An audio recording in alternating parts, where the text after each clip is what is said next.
So there are hand signs that officials use to communicate with each other. Some are in the WFDA handbook and some are not. So one that you will see a lot of officials use is the hand sign for a star pass. So what will happen is all the officials that see it will tap their helmet and take one hand away. So this is signaling that a star pass has occurred. If you see it, then you do the hand signal. If you don't see it, don't repeat it off of someone else. It helps take away some of the confusion. And it's good to use because NSOs need to know whenever star passes happen because they need to change the player on their paperwork as quickly as they can. So any referees that see a star pass will do the hand signal, and then usually the NSOs repeat it whenever they catch it. But they're the only ones that should repeat it. Referees, you only do it if you see the action that was the star pass. Also, you will see two hands tapping a helmet. So this is a way to signal to the jam referee that their jammer is trying to call it off. A lot of times the OPRs will use it to signal to the jam ref, hey, your jammer's tapping her hips, and it's so that they can see like the upper motion because they probably can't see that small lower motion. So it's like a better visual where it's up high. OPR should not ever call off the jam for the jammer. Leave that to the jam referee because they know if their jammer is lead and allowed to call it off. They could have lost lead. They might not have been rewarded lead. So it's best to only leave that for the jam referees. Always, if you see it, you just do the motion. Don't call it off yourself. Then there's also one hand. So it is just pointing to the palm of one hand. And you would do it usually on the outside, but also the inside. Either one will do it.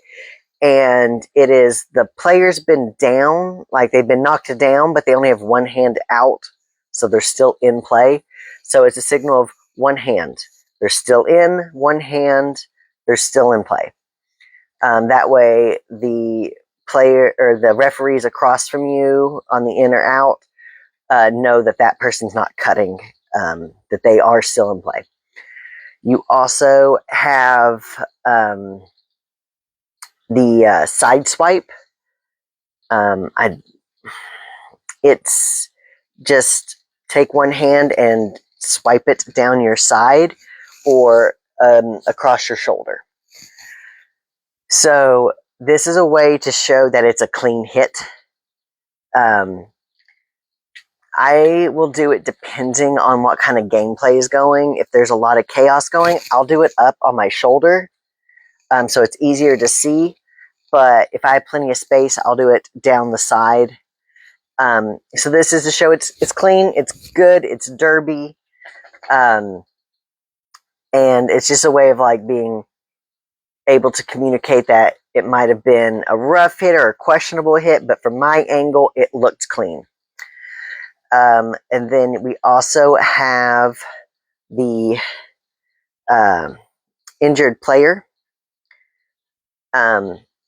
So whenever a jam is called off, the scorekeepers record how that jam was called off every single jam.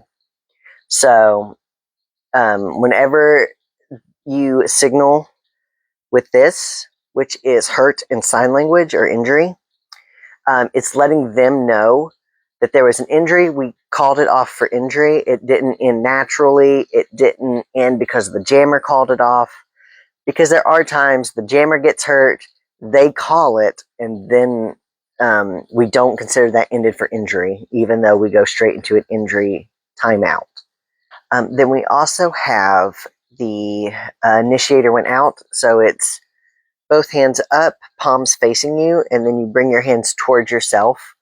So this would be if like a blocker hits the jammer out and the blocker went out with the jammer. I would motion this to show that the initiator went out. So whenever the jammer is returning on track, they don't have to go in behind this person. It wouldn't be a cut track then because that blocker lost position by also going out. So it's palms up toward yourself, initiator went out,